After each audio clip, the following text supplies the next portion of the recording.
Hello, everyone. So now that we watched the videos, I've decided to send you the videos first to watch them for the brass family and also for the percussion family, as well as the conductor.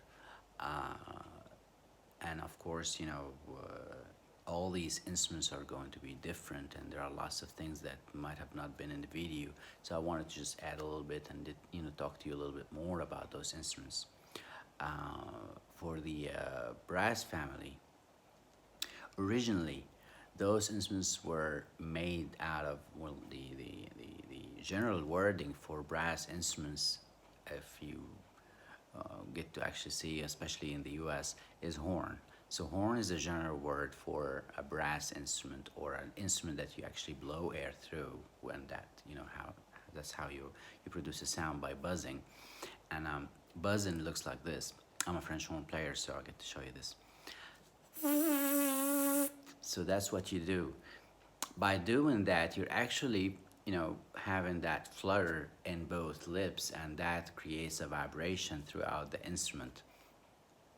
Where in woodwind instruments, you have a reed that actually vibrates. So whether it's a single reed or a double reed, you're still going to have something that creates a sound or creates an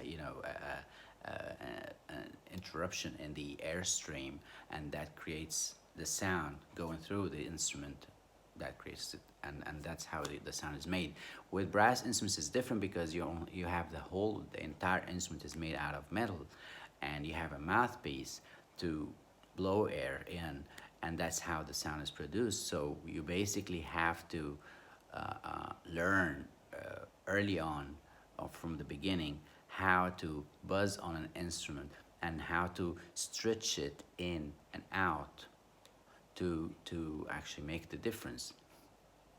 If you, I don't know if you know this trick or not, but if you actually blow air into a balloon and then watch the air come out, if you stretch the rubber of it in and out, you actually could have a difference in sound. And the tighter it is, the higher the pitch, and the more loose it is, the lower the pitch. So that's basically what we do with our lips, and that's how the sound is made. When it comes to brass instruments, um, that's something that's not mentioned in the videos, and it's not going to be mentioned even in most books. So you have to really research on that. But the earliest brass instruments found were actually in this land, in Egypt. So when they discovered King Tut's tomb, they found two instruments that were made. One is made out of bronze or copper, and another is made out of silver. And that's just to show you that we've had those instruments way back, thousands of years ago, and those instruments were meant for, well, not specifically the ones that were found here in Egypt, but the general use for those instruments were actually meant for calling for war or going to hunt, or anything that requires an outdoor, and brass instruments were not allowed inside the church at some point in history because they were too loud.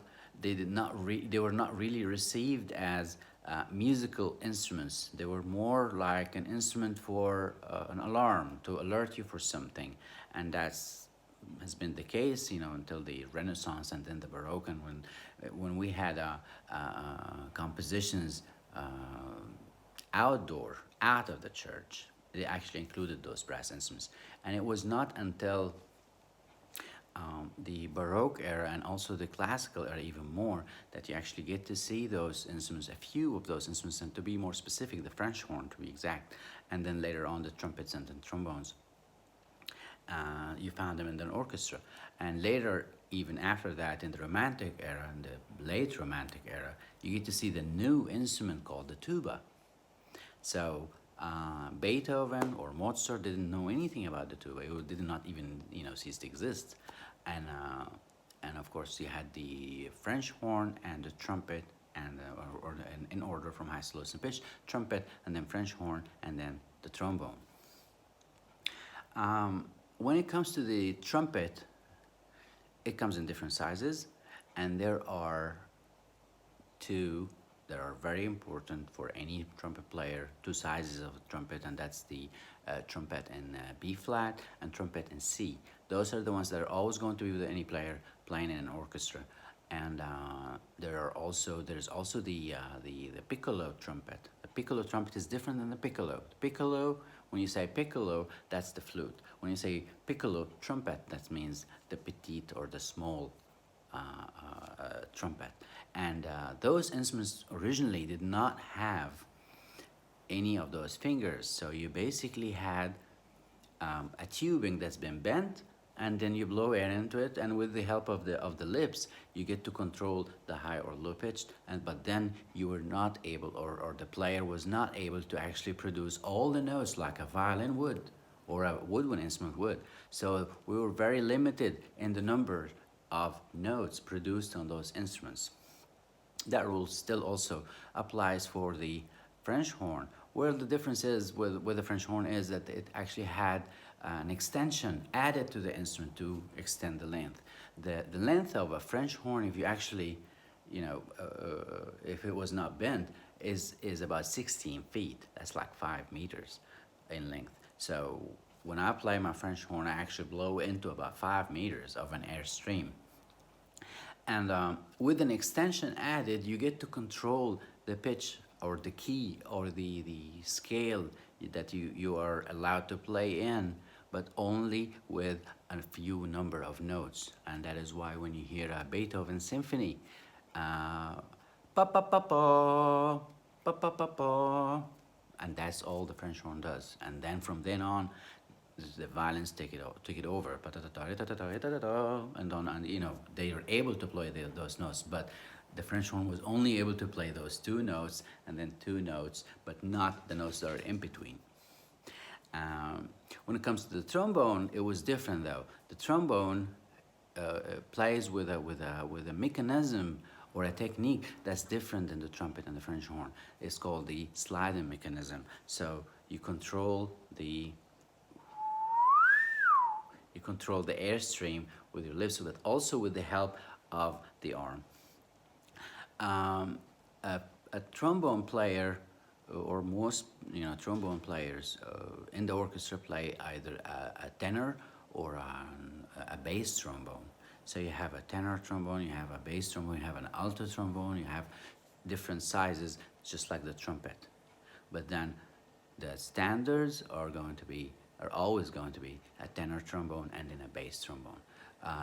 In an orchestra setting, there is usually 2 trumpets, and if there is an extension or an added trumpet, it's probably going to be a piccolo trumpet.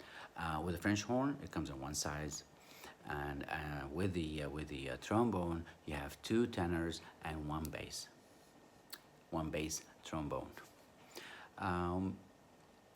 With the case with the French horn is different, because in the French horn you have either 2 or 4 instruments in the orchestra, and also there's a very important change or development in the world of brass instruments that took place in the Romantic era. Instead of having to play only a limited number of notes, there was the invention of the valve. So you have a valve, and that's where we start to see keys to play in. You have 3 keys to play in, and that's for the trumpet and the French horn. And with that, it helped a lot to play all the notes in any given key or any given scale. Where in the past it used to be, or before that, it used to be only a limited number of notes, and that increased the role of those instruments in the orchestra, and they were able to actually carry on a melody instead of only playing fragments and waiting for help from other instruments that are capable. So you have that for the brass instruments.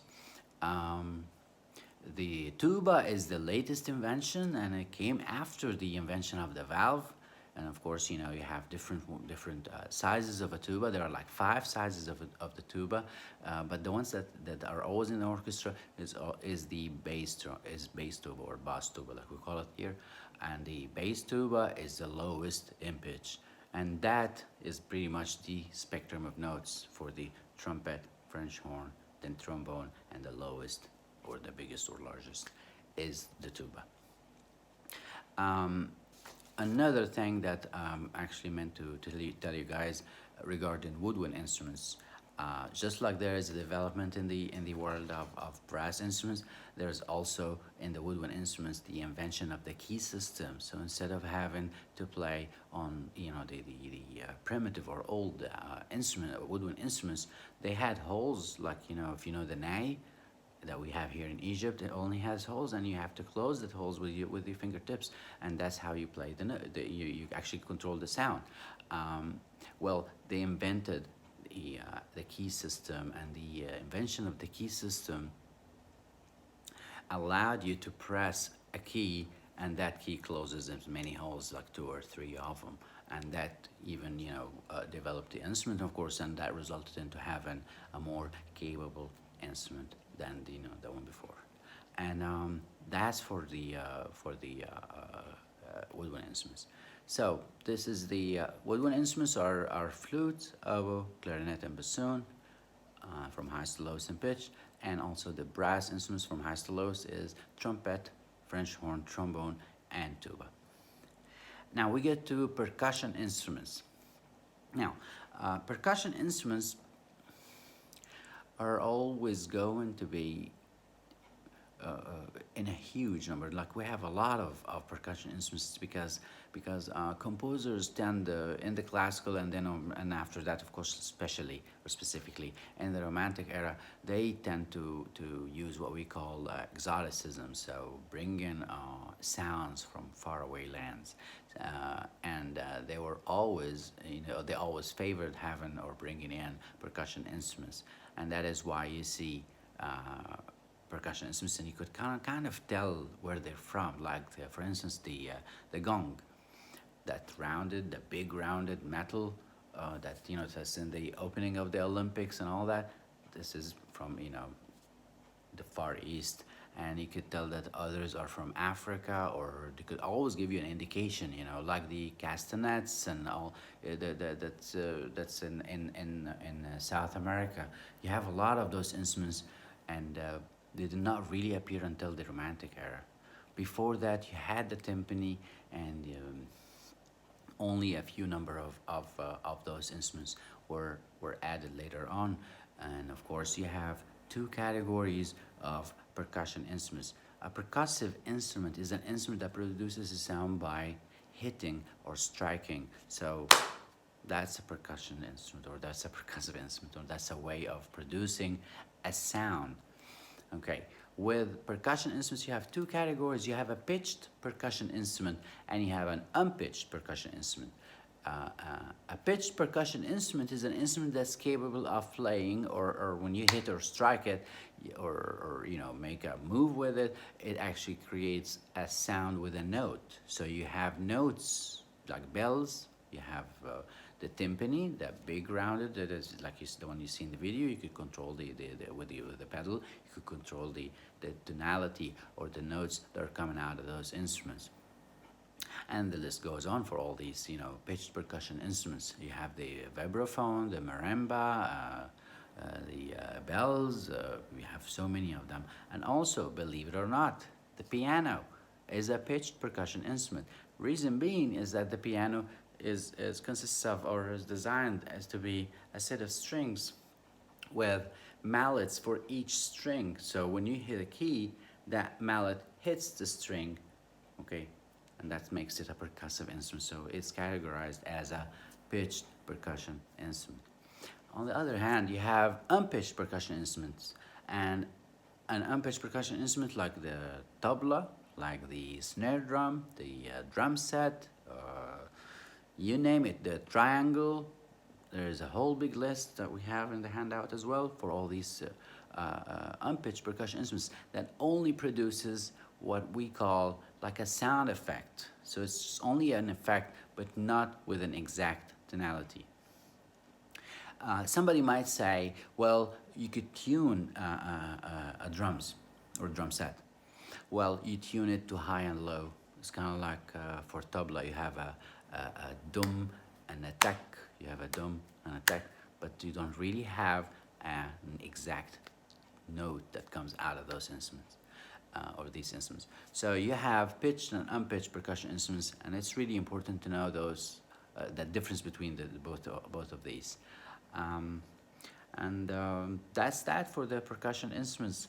One last thing that I'm actually meant to also discuss with you is in the strings. The conductor is important, and we'll get to talk about the conductor, or get to talk to you guys about the conductor in another lecture.